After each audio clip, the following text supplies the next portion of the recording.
catch up here with what I'm talking about. There you go. In the regional signs, there were some concerns about the sizing of the Aerotropolis name versus the sizing of the jurisdiction name, and wanted to kind of work that out. Inclusion of the Aerotropolis name in the district signs. So rather than including that everywhere, the idea was let's kind of work on what we include in the district sign versus the regional signs, and then clarify the locations as well. And let me jump back here to the map. As you can see on the map, I don't know if y'all can see that in front of you or not.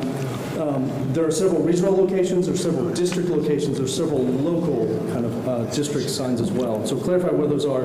And then the main thing is kind of work out the funding arrangement as well. Again, some jurisdictions may have more signs, may have more prominent signs than others, and so figuring out what that, how that works out. And so we have a refined concept that we're presenting to you all tonight. Again, this is not the final presentation. Yeah, do you want to step up? Sure. So here's Winston. He's going to take over for where I just was. I apologize. You know how traffic can get in the rain. So these are the concepts that we developed. This concept that you see here is the regional gateway. It's the largest of the signage. It would be located at basically the major intersections within the CID. We looked at a couple of different ways to build this concept. So one of the alternatives was flipping the name of the Aerotropolis and the jurisdiction to have the name of the jurisdiction on the vertical piece. However, one of the problems that we encountered with that is that the names of all the jurisdictions are actually very different in length, so that necessitated having different font sizes, and it really kind of got rid of some of the clarity and the sort of the uniformity that we were looking for with the signage. Here you can see the horizontal version. Now this version would only be used in areas where there were constraints and we wouldn't have the ability to build the larger vertical monument. As of now, we don't know specifically what locations we would be putting those at, but it would really only be for those places that were constrained in size. Here, you can see the district and local signage concepts that we've developed. These are still sort of a little bit under construction. As you can see with the district signage, there's still some options in whether it would have the jurisdiction name or the Aerotropolis name across the base at the bottom, but we're still kind of working that out. And then also some local signage as well. Generally, these signs are intended for major corridors, and especially places that are multi-jurisdictional, where you're passing from one municipality into another. Here you can see we've outlined in red the signage that would be located within South Fulton. Right now we're looking at really focusing first on the large regional gateway signs, and then depending on the buy-in and as we work further through the process, we'll be having more conversations about how quickly we move forward with some of the district signage. So as far as funding information, we'll be having another meeting later on with the municipalities to discuss exactly what the funding arrangement is going to look like. But Crystal has a little bit more information on that, so I'll let her go ahead and speak with you guys. Thanks, Winston. So again, what we're trying to do is refine this final concept for our design for the signage and meet back with our municipalities in the second quarter to discuss the funding breakdown that we need to incorporate for implementing this project. Aerotropolis CIDs has committed to covering 2/3 of the cost of this wayfinding project, and Atlanta Alliance is also committed to putting funds in as well. So that would be about 1/3 that will remain uncovered for the municipalities. Again, we'll wait until the second quarter to meet to make sure we get any more comments so that we can go ahead and do the final revisions and get the full final cost so that we know what the ask is for our cities and our other partners. But at this time, I'd like to open it up for any questions that you all may have. One question, Mr. Donald. Yes, sir. How does this coincide with, we've been having long-term conversations about these types of deals for over a year, landmarks. So how does that fit in with what we talked about? So I think it ties right in as just a brief reminder, because it's been probably almost 4 months since we revisited this conversation. The council included, and I apologize, I don't remember the exact amount, but a certain amount for us to be able to explore our gateway signage. What we have done is not only will we be procuring that activity, but we're leveraging the almost complementary service services that we're getting from Aerotropolis to help develop and identify the signage. We'll be able to have those unique markings, and then we'll follow through leveraging that information as well as our own procurement to develop our gateway signs. I think we're also kind of, while we're still doing some of that legwork, we're waiting until the naming committee and task force make some of their initial recommendations as well. That makes sense. Ms. Willis.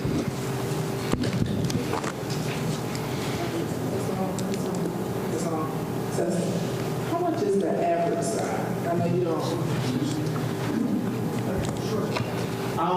So right now, the numbers are kind of up in the air. The large gateway signs, we're looking at, I want to say it was around 80,000. And then we have some really large sculptural elements that would be significantly larger. But there's also some other aspects like grading, building retaining walls, and those are all additional pieces that really depend on the site that it's going in. So we don't really have a number for exactly what that's going to look like. And are you all working with the communications team or planning team or in some cities they have, well, are you all working with the communications team or planning team for all the cities before you come up with the design concept? Because I see some in the book. And how did you come up with these design concepts? So yeah, we've actually met with a number of different municipalities, so College Park, East Point, Hapeville. We've gone to everybody, and there was a work session with the mayors, I believe it was a year ago. And so we've just sort of been working through that and working with staff, and then coming back and giving a presentation. But we are still refining these a little bit. Yes. Okay.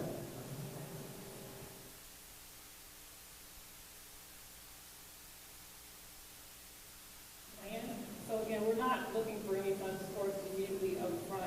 We are going to stretch out over 5 years because the Aerotropolis is carrying 2/3 of that cost. We want to make sure that financially we can also carry that as well. If at any time there's some signs that City of South Fulton wants sooner than what we have planned out, we will definitely entertain the conversation of doing a reimbursement program if necessary to get your funds in front.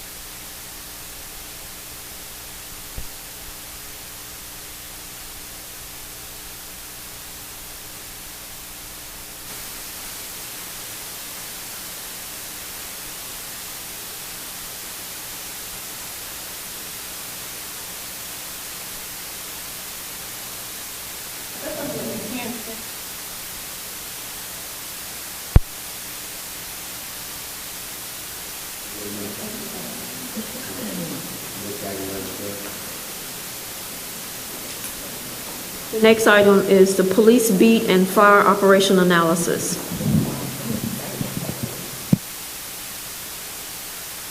And I will say that the presentation in your book, the vendor bought an updated version, so you don't have a copy of it. She only bought the jump drive. The changes are actually very minor.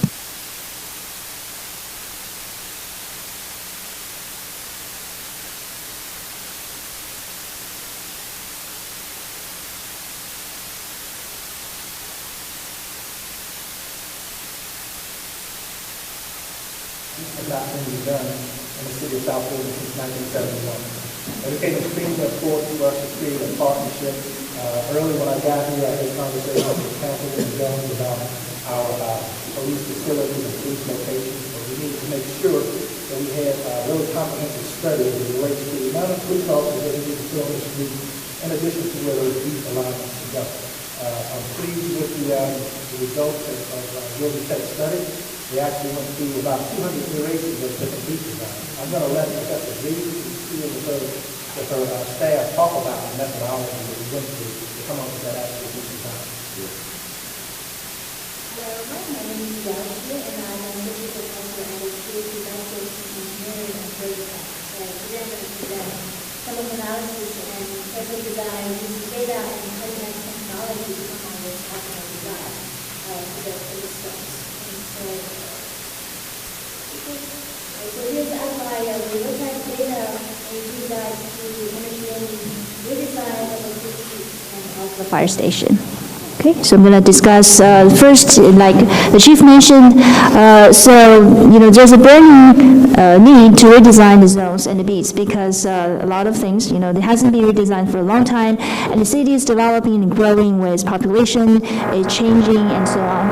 And so how do we, so one thing stand out is that the existing beat is very old, it's not balancing the workloads that are distributed to these different beats currently. So this is going to affect the response time and work efficiency of the police officers. And so we look at the data from that one call to understand how the workload is distributed and optimize the design accordingly. And we also look at the fire station coverage and identify if there's any issue with that and suggesting some changes. So this is summary, and the beat hasn't been redesigned for a long time, since the 70s. That's the current design being used now.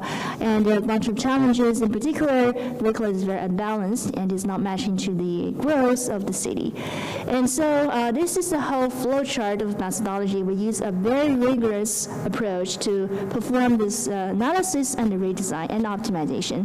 I would also like to mention that this methodology has been used before to redesign the city of Atlanta police beats, and so we work on this from 2017 to 2018. Actually, it has been deployed in early 2019, so our design for Atlanta has been implemented on March 18th, so it has been pretty effective since then. So we adopt the same strategy here, same methodology, and so just to say that this is not something entirely new, but it has been validated by a design for the Atlanta already.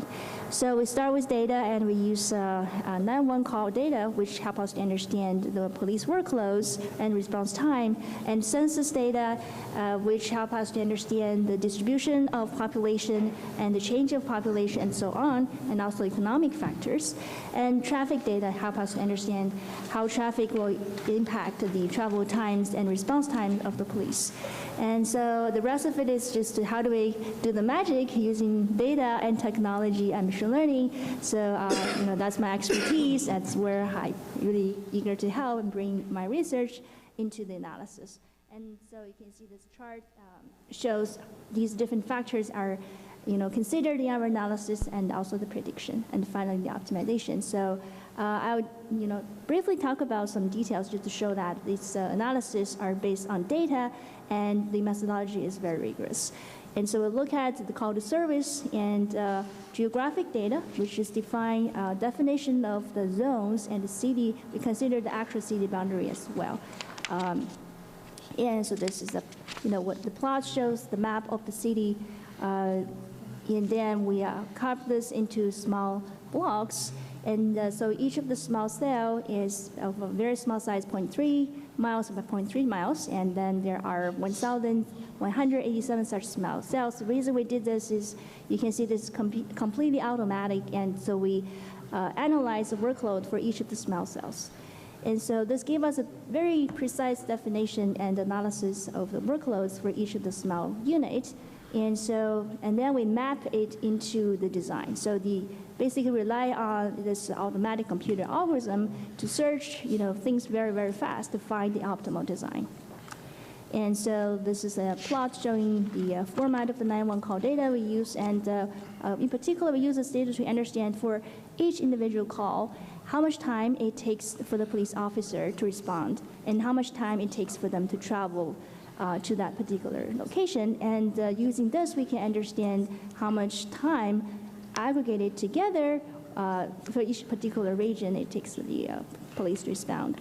And this plot is extracted from the actual data. As you can see that the number of 911 calls is very highly unevenly distributed. And towards the right-hand side of the city, I think it's towards the airport, and there's a lot more incidents than the other side of the city. So we definitely have to consider this into the design. And we also actually also consider the workload, which depends not only on the number of incidents, but also depend on how much time it takes to process each of the incidents. We aggregate them together to obtain these plots. So on the left-hand side is the total workload, and this shows an idea how unevenly distributed it is across the city. And on the right-hand side is response time. And as you can see, this can be impacted by the intensity as well. And so our methodology is we want to redesign the beat, not only based on the current data, but also project this into the future, because that's what we did for the Atlanta as well. Atlanta is growing and the city of South Fulton is growing. We want to project this change and growth of the workload into the next couple of years and tailor the design accordingly. So we did this prediction, and this is what we look at for the census data, and then perform, this is just to show you that we did completely rigorous statistical analysis for predicting workloads, and our model is validated carefully, rigorously, and to verify this, make sure this is a good prediction. And this is the workloads prediction for 2020, which is current, and 2021. So our design is based on 2021 for next year. And we try different number of beats and see for each number of beats what will be the corresponding boundaries. And these boundaries are completely automatically generated by our optimal algorithm. So, and this is also analysis of, as we increase the number of beats, how the workload will be, our overall workload will be changed. And so in the end, we find out so carving the city into 18 beats. So currently we only have 10 beats. But increasing the number to be 18 beats will actually be the optimal design. And this is analysis of how much workload is needed for each of the 18 beats. And you can see it's much better balanced now using this optimal design. And so briefly, I'm going to touch on the fire station analysis as well. So this is the location of the current fire station. And we also look at the coverage of the fire station. And there are two types of fire stations. One with the long ladder, and this is necessary. We want to consider this as well. And we project all the fire incidents in the past year onto this map. As you can see, it's also pretty unevenly distributed. We want to redesign the locations, meaning possibly adding some fire station locations to ensure there's a good coverage. The coverage is important because that's determining the response time. So we propose these changes, for example, to adding some fire station locations and adding a long ladder to this corresponding location to ensure much even coverage of the city. Okay, so that's long presentation. Make sure that's a summary of the finding. We suggest making the change of the number of beats to be 18, and then the boundary will be redrawn according to this optimized algorithm, and also suggest some changes for adding possible fire stations and long ladders to ensure better coverage. Thank you for your attention. Excellent. So I want to take you back to slide, I believe it is 20, this one here, the number of beats in the analysis. If you look at the second diagram there, you'll see the average number of hours that our police officers are spending currently on E911 calls. And so it's just over 11 hours per shift. Our officers are currently working 12-hour shifts, which means a bulk of their time is just responding back and forth to E911 calls. I mean, they have very little time for proactive patrols. And so our goal is to try to shrink that number down to a third of their time. We want just a third of their time right now dedicated to E911 calls, which leaves proactive patrols for the remainder balance of their time. And so when we sit down and we look at the 18-beat alignment, that breaks down, we have a little over 400 subdivisions. That still breaks down to roughly 26 or 27 subdivisions per beat. Mm-hmm. And so that's still a lot in terms of being able to proactively patrol those areas, but we feel that it's manageable as we move forward. Now we'll ask the body to, is that it? Sure. Okay. We'll ask the body to allow us to staff to a 15-beat alignment initially, because if you'll see in the first diagram, when you get to a 16-beat model, you see somewhat of an adverse impact here. And sometimes what will happen is something that we call in law enforcement a geographical pull. If you have a beat that's not situated just right, it has kind of a rippling effect throughout the other beats. It requires the beat next to that particular beat to come down and respond to calls, and then before you know it, you have all of the beats that have shifted down towards that one particular beat to accommodate it. And we know, when we went back and looked at the data, that's what happened with districts 2 and 4 this past year.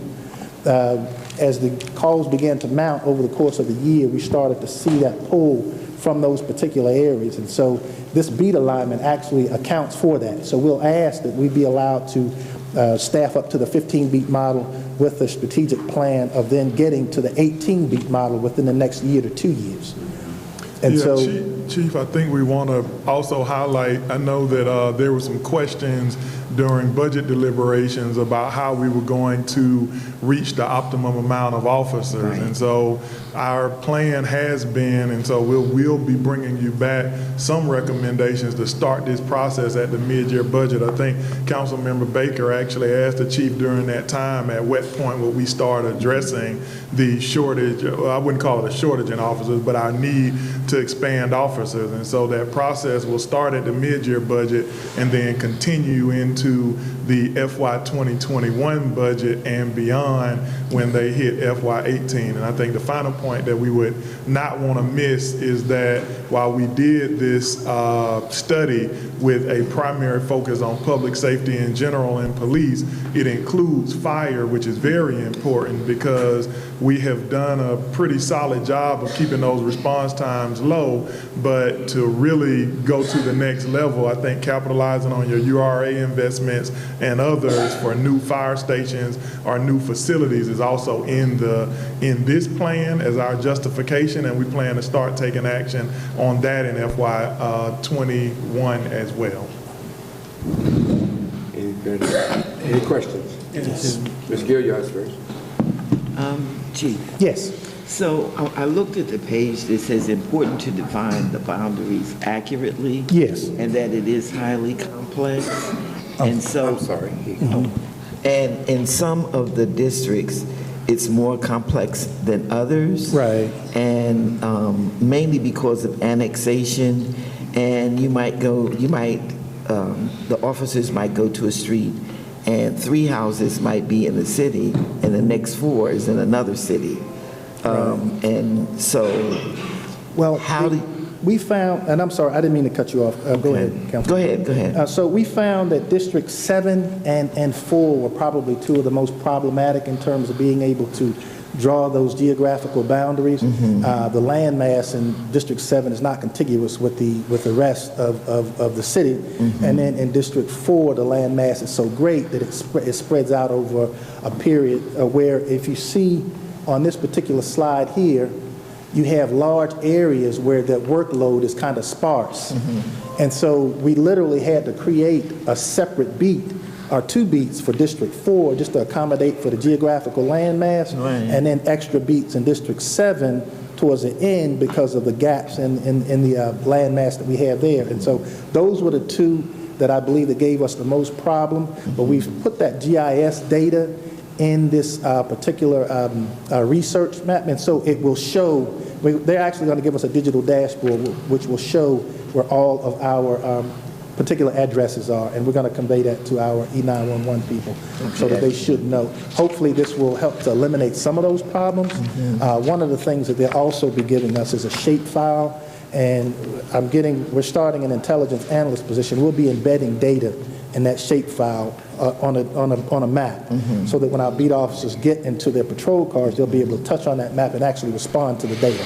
If we have repeat crime locations, if we have wanted persons and things of that nature. And so it's a lot more than just the beat design that we're looking at. We're looking at using this as kind of the foundation for most of our technology, but we'll continue to partner with Georgia Tech as we expand into those areas.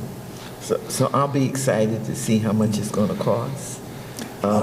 What, the beat design? No. You know how much it's going to cost for X number of officers and equipment and whatever.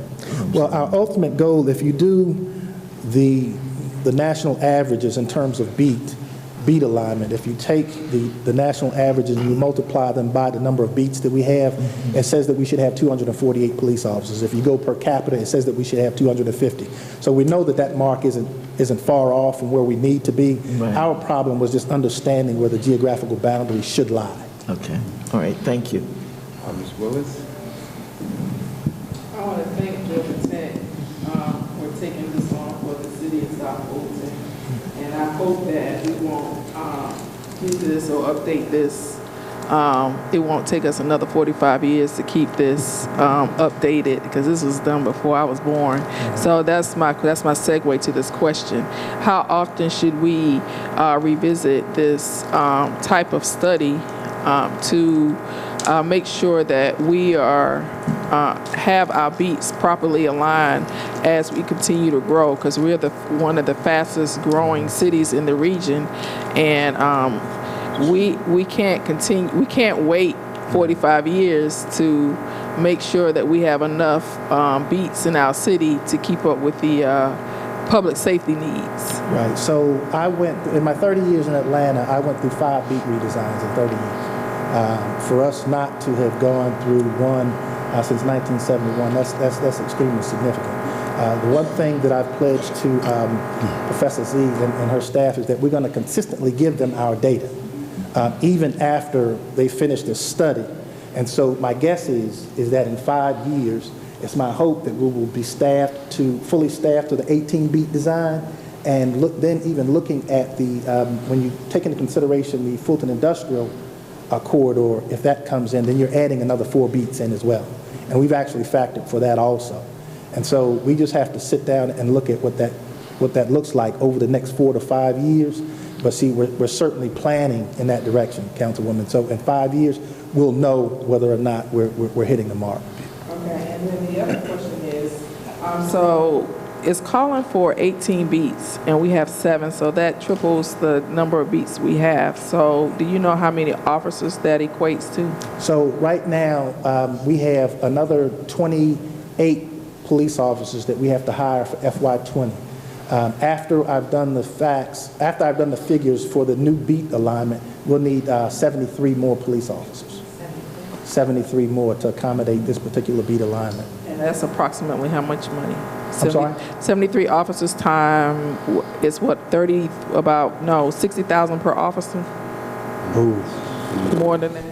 That's probably, Frank? I don't think. So Mr. O'Donnell, you will be bringing back a plan, you just said, right? We will, yeah. So again, we'll start addressing it at the mid-year budget, which will start allowing us to really implement these recommendations, but we will really make the big jump in addressing it in the FY21 budget. And so we've already started the preliminary planning, and we'll use that process to formally bring something back before the body. and then I would also like to note that the DCA average is based on the 2010 census, and so that's why it's important for our 2020 census that we make sure that we account it, because I'm pretty sure that this DCA average of 250 officers per capita is probably going to increase because our growth Rate increased. And so and that's my segue to say, I'm glad you did base your study off of the 2021 census preliminary data. As the actual data comes in, will we go back and update the actual data prior to the 5-year mark? We're going to consistently Professor Z is going to let me know when she wants the data so that she can come and do a progress report. In other words, to show what our reductions have been in terms of our response times and our responsiveness in terms of being able to go out and do these proactive patrols that we talk about. And so we're going to have to consistently give her data. It won't be just she's leaving now and then 5 years from now. We'll be giving her data at the end of this month. We'll ask E911 to send her some of our and she'll feed it into the machine because the model's already built. It's just a matter of taking the data and constantly feeding the information into the model. Okay, thank you, Chief. My last question is for Chief Broom. I don't want you to feel left out. How many fire personnel does this study call for you to need? More fire personnel? So for each station, you'll need 15 firefighters. So 4 additional stations, it's right? calling for 3 stations and addition ladder trucks. We currently have 2 ladder trucks, and it's calling for 1 additional ladder truck. So about 50 more officers? Yes, around that number. Okay. Yes. And we have how many in the budget? You have how many budgeted for this year? For this year, with the SAFER grant, we have a total of 193. So to hire this year, you need, in addition, 53 officers in addition to what we already have budgeted. That's what this is calling for. But we got to build the fire stations Yeah, first. we would have to build, I would say if we prioritize it, the first priority would be the ladder truck first, because we can put that at Station 17, and that will help what I need, because we currently have 2, and we should have a minimum of 3 ladder trucks in the city our size. And then strategically, we would have to look at how to build the stations, and that would happen over the course of the next 3 to 5 years, because it's just hard to build a station in 1 year. Thank you. All right, Ms. Guns. I don't think Councilwoman Willis left any questions for me, but she did. She asked some very good questions that I think all of us, I'm particularly excited about this because this is something that I've been kind of pushing for a while, and also finding out that we do get some fire stations in District 2. But my main question is, while leading up to, I guess, the full alignment of the beats, are there incremental recommendations or steps that we can take in the process? Are you providing us that information as well, like incremental steps in order to get where we need to go, like faster? Yeah, explain this question. So since our redesign process is automatic, and so currently we have 7 beats, for example, and then we have done analysis all the way from 7 to 18. So it's not just one design. If you go to one of the slides, actually, we have all the plots. Oh, sorry. Thank you. And so I can probably show you some examples, if I remember. So this is changing number of beats. So currently it's 8, and then we want to get it up to 18 in the end. But if you say, given the current, we don't want to change too much, and then you just want to add 1 or 2 more beats, for example, depending on how much availability of funding, budget, or police officer numbers, and we can probably do this gradually from 8 to maybe some number like 10 as an intermediate implementation, and gradually take it to 18. So, yeah, I think it's as you can see from this whole plot, we have all the designs. These are all optimal designs for different number of beats. So this can be done. That's pretty much your plan, is to start implementing some of these recommendations until we're able to be fully staffed. Right. We actually wanted to get to the 15 beat.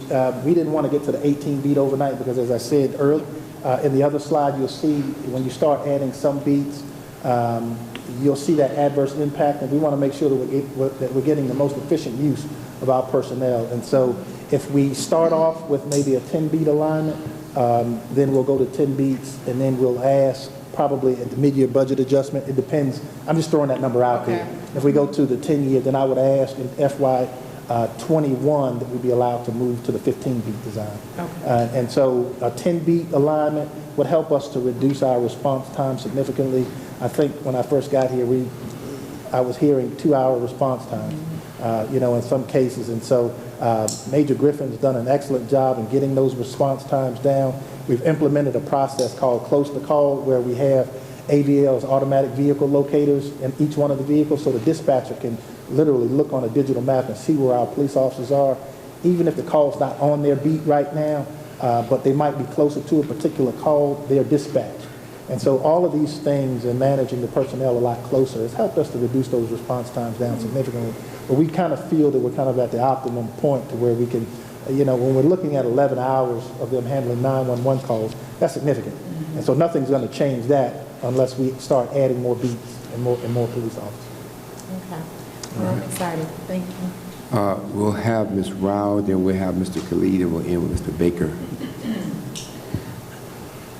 Thank you. This is some great work. I think it moves us in the direction that we all talked about in terms of data-driven policing. Right. One of the things you talked about is having information at the geo-atom level. Right. Will the police officers, have you identified the tool that's going to push it to the cars already? Do we already have the technology solution? We do not, and that's actually an excellent question. Once we start, we'll have to find a vendor to build that map for us, that digital format for us. And so as we began to be able to put that information in there, Our intelligence analyst will be the person responsible for actually updating that. It's my understanding you could probably build a simple Excel spreadsheet and lay over the top of it. We should be able to put some map layers in there when we look at repeat crime locations, when we look at wanted persons, we call them BOLOs, be on the lookout, and things of that nature. So as you begin to put layers over the Esri map system, you'll be able to go in and touch on each one of those. There might be a way for us to do it. The truth is I don't know the answer to that. So we don't know if this exists as it stands. It does not. It does not. I've looked at 1,000 different products, and I've seen nothing that accomplishes what we're talking about doing. So if we bring this innovation, we truly will be on the cutting edge. Absolutely. In terms of, Absolutely. I love that.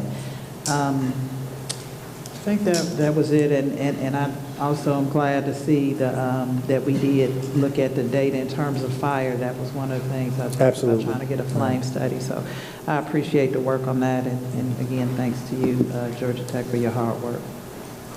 Okay. Mr. Khalid? Oh, Mr. Baker was before me.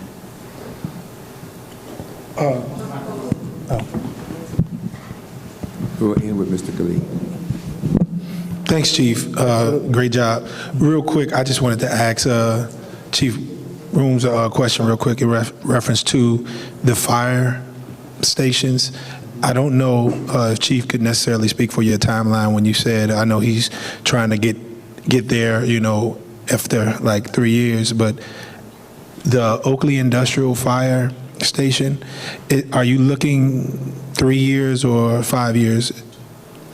As far as building that station? Yes. I think we just have to get together and look at it, because if you look at the map, it kind of shows the workload factors as far as the calls. So we have to kind of break it down, the calls, and see where the need is for that station. And we'll have to go back to and also look at the response times from that area, because what this did is it showed us the national standards, what they require is looking for every engine to respond out of a station if it has a 1.5 mile radius, and every ladder truck a 2.5 mile radius. So we still have to come back from those radiuses and look at the response times as well, and see exactly what the response times are, and whichever area has the source response times, then we would have to use that as a priority, and then build that one, and then go back and build the next and build the next one. So I think I would say over 3 to 5 years plan is just to really get all the stations that we really need. Well, I guess I was asking because I don't know if you're working in collaboration with Fairburn, because I believe that we had a IGA, or I think a MOU about 1.5 years ago in reference to them responding to some parts of that area. So are you going to be working with them, because they would be the ones that would know the response time if they're responding to that area? Yes, sir. We have a agreement with Fairburn, and so they're in the process. Well, they have the land there, but I don't think they start building anything yet. But I've already been in communications with the chief, so once they get that station there up and running, then that will cover that area for us through our mutual aid agreement. Right, and if I just want them to be aware, like, okay, we're not going to continue. I don't know what the financial impact is of that if it would be ending soon, they would know about it as we're moving forward. But thanks. Yeah, we just updated our automatic aid with them actually since I've been here. So they have no intentions of that, because we're providing the same level of service for them, certain areas as well. So that's agreement that I can continue to see going on. Wait, you can stay there, Chief Broom. I was going to say, as we are designing, thank you all so much, as we are designing or planning for the future, I want to just make sure that we're not just planning for a number of people, but I know, and we've talked about this, in some areas of the city, there is a desire. There's nothing in our city right now that's over 4 stories other than a airport tower or whatever. So I know that in some places there's a desire to build higher, and to just think about what does that mean in terms of our response times, and particularly with the fire, is there like a different kind of truck that we might need, or larger space? And so as we're placing things, that's just something I want to think about. And that's one thing that the study did, where it recommended a 3rd ladder truck for our area. So what we have to do is report all the buildings that we have that's over 4 stories. And if we don't have any, but we anticipate future growth in those areas, that goes into the study of saying that's where a ladder truck needs to be. Right. And Dr. Shi, am I saying that right? Okay, awesome. No, I just wanted to make sure I was seeing her, Dr. Shea. Thank you so much. It's awesome work. But I do have a question for Dr. Meadows. For Dr. Meadows, just translating all of this like awesome quantitative data into something that like regular people ask me about, which is just this concern that they would like to see officers more. At what number of beats, if any, like do we like maybe see officers like getting out of their cars and walking, or bike patrols, or maybe even horse patrols, because you know we got horses. So this slide right here is a really good indication of that. As you begin to add beats, you see at the bottom of that, you'll see the 8 beat alignment, and then as you go across, their time frees up a lot more. And so it's not until you get down to the 15 beat alignment that you're anywhere close to where we even want our people to be in terms of that. And so we'll be starting initiatives. In fact, we're just finishing up our year-end report, and one of the initiatives that Major Griffin is putting forward, it's a park, walk, and talk program, where our beat officers will be responsible for getting out of their patrol cars and walking through problem areas and interacting with our citizens. And certainly that's part of our community policing initiative, and we want to make sure that we're fulfilling that. But when you're at that 11+ hour that you're just handling 911 calls, it's nearly impossible to make that happen. Do you have any like a best worst case projection? I know that's not next year that we're going to be doing that, so. Well, the best case scenario is that we're at the 18 beat design next year. Worst case scenario right now, I believe, I would hope that our worst case scenario for now is the 15 beat design, before the end of this year. I think that would put us in an area where you would start to see those foot patrols. We've talked heavily about, in fact, I've had this conversation with Major Griffin. We want to have patrol units dedicated just to patrolling the business corridor of Old National. We want to have patrol units dedicated to just patrolling the business corridor of Cascade. That's where we're seeing a bulk of our property crimes, and when we make reductions there, we believe that'll free up police resources for other proactive activities. Awesome. Last question. Is there, do we have any data, or are we doing the same kind of analysis around case closure rates? And not just like, you know, I know sometimes we can close a case without solving a case, but do we have like that level of data, or can we start getting that level of data? I hope we're not closing cases without solving them.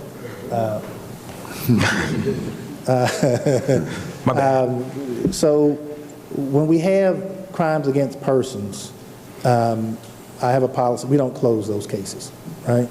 We maintain those, especially for your more violent crimes. We make sure that they remain open, and then ultimately at some point we expect to have a cold case squad that we'll be implementing. That's going to be down the road in terms of us being able to adjust our patrols and so forth. But right now, in terms of our homicides, our closure rate is a little over 80%, which is right. So I wasn't thinking, that's awesome. I wasn't thinking about like maybe homicides, but the more everyday crimes that happen. Like a lot of my constituents get their cars broken into, and you know the case is never. But if we can show that we're actually catching more and more people who do those petty crimes, we talk about those things in our CompStat meetings. We've never really made them public, but we certainly can. I mean, we're not hiding anything. Whatever data we have, we certainly are open to putting that out there. Awesome. Thank you. Okay. Thank you all so much in Georgia Tech. Now I know why my granddaughter goes to Georgia Tech. Thank you all so much. Thank you. Madam Clerk. Mayor and Council, that ends the work session agenda. You got me one? Yes. Yes, so while it was not a public item that had been provided, we do have Waste Industries present, and we've been informed over about the last week that there was a glitch in their system, and it concerned many of our residents who partner with them for sanitation. And so what we sent out earlier is a request that we do one of two things, and I would actually request that we do both. One, for the record, allow Waste Industries to provide an update to the council, allow you to ask questions so you can inform your constituents, but then also allow them to be the first to speak at public comment so that they can provide that same information during a regular meeting. Your suggestion then is have them speak at both of these? I would. When did we know about this? So we really found out, I don't know, maybe about a week ago, less than a week ago. I don't recall, in the process, I don't recall anybody saying anything. You may have sent me something, I overlooked it. Yeah, we provided a, okay, all right. okay. I'm all right. Is this considered an emergency? Well, I'll tell you, it appears to be pretty important to our constituents. We got about 100 social media hits on it, and that probably sounds like about an emergency. Okay. So I'll allow it. Okay. Mandy, would you? Good evening, Mayor, Council, staff. Thank you for giving me the opportunity to come before you tonight and provide a brief explanation of what has occurred in our billing system and how many customers have been affected. As all of you know, we provide service for 23,000 residents in the city of South Fulton. Unfortunately, about 2,100 of them were affected by billing error. That billing error was a Olin energy fee that was assessed to their bill in error. It billed out at $22.98 times 3. So according to the constituents, they are seeing a doubled bill. So what we are doing to resolve this is sending out notification to the residents. We're sending that out via email, sending that out via letters, sending it out through our website, through customer chats, to let them know that credit will be automatically applied back to that invoice. The customer doesn't need to contact us, but I know they're going to, just as they have with you guys. Sure. So first, we'd like to apologize on our behalf that this error has occurred. Certainly, as soon as we found out about it from one of the council that brought it to my attention, we started researching it to see exactly what's happened. We've taken our time to be able to identify all accounts that have been affected to get those credits back applied. We have had some concern with customers asking for refunds. Any refund that we choose to issue or are required to issue would take at least 30 days. As all of you know, this is a quarterly billing cycle.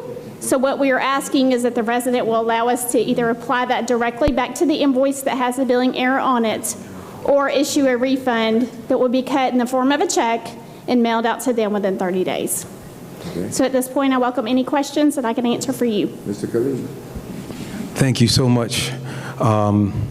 So the other problem, the other thing that happens when these letters go out is that my residents start talking to each other and they realize that they're not being charged the same rate. Okay. And so I'm wondering if you could speak to any solutions you all might have for that. Sure. So we do offer a rate just for the city of South Fulton. It is the responsibility of the residents to call in and get their account updated.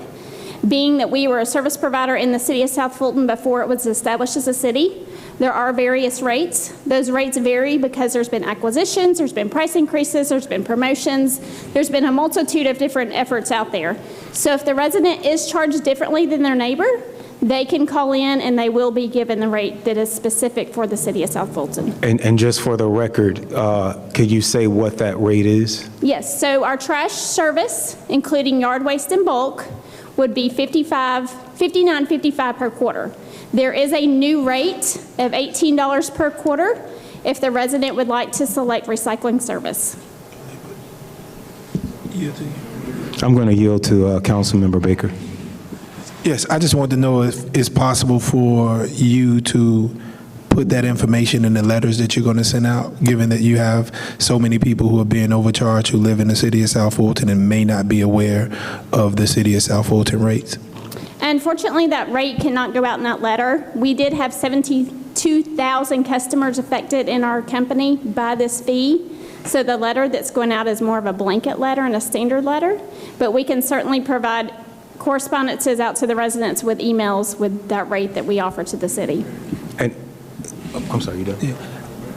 Yeah. You want to say?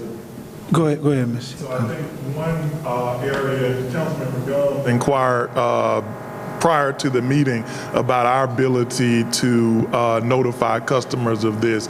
And so while their error affects more than City of South Fulton residents. One of the things that we want to be proactive about, and thank you for the council to your leadership for requesting this of us, but when we send out our notifications to city residents, inclusive of electronic and social media, we will actually be providing them information about the City of South Fulton specific rate and what they need to do to go ahead and take advantage of that, because I think that is where the confusion has come. And look, we're in public, so ain't nothing to hide there, is that what the market and these businesses have done is said, hey, we're already providing this service to some people. Now that it's a requirement of the city, we'll remain at these fixed rate, and then the 5% comes to the city. Well, what has not happened is that proactive education that if you were an existing customer, there's now a reduced rate, which is a benefit because you're joining a city. Even though many people talk about it as a negative, those who already had service actually get a reduced rate. And so we're working with our communications department as well as Waste Industries and other vendors to make sure they know about the rates that South Fulton charges, because it's quite a bit different and less than what they all charged before they were a part of our market. Right, and I think that's why I pose a question, but Yes, sir. I guess more importantly, we've probably sent out 2 mailers since we've been a city. So are we going to, I know you said electronic media and social media.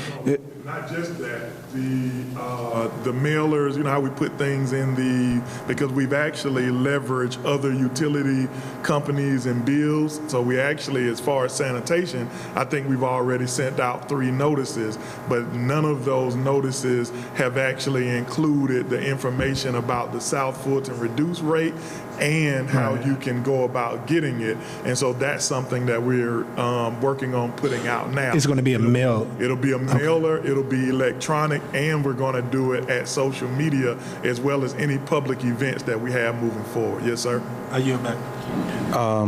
I would ask for you to do one more, because I'm going to do it, but you probably have a better list than I have, is a robocall to just let people know. And you said it's $59 per quarter and $18 per month for recycling. 18 per quarter. 18 per quarter. Yes, so there's also a discount for seniors and a discount for veterans. Yes, there is $1 off per month for seniors and veterans. Okay, and can you get both? You can. Awesome.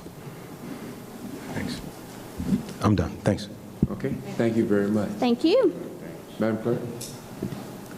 That ends the council's work session agenda.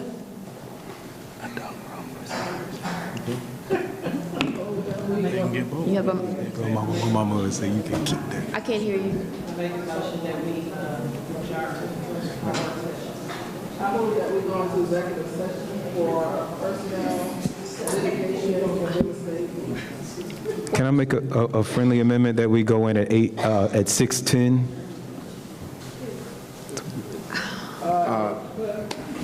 First of all, let me get a second on her motion. There's no second on Ms. The original motion was to adjourn. Right, the original motion to adjourn. Is there a second? Second. Okay, probably moved the second. Any discussion? All those in favor? Let's adjourn. We'll be back in. I move that we go into executive session for personnel, real estate, and litigation. We're adjourned. You've already. We're gonna be doing it after the meeting. So now, since you voted in favor, you can do a motion.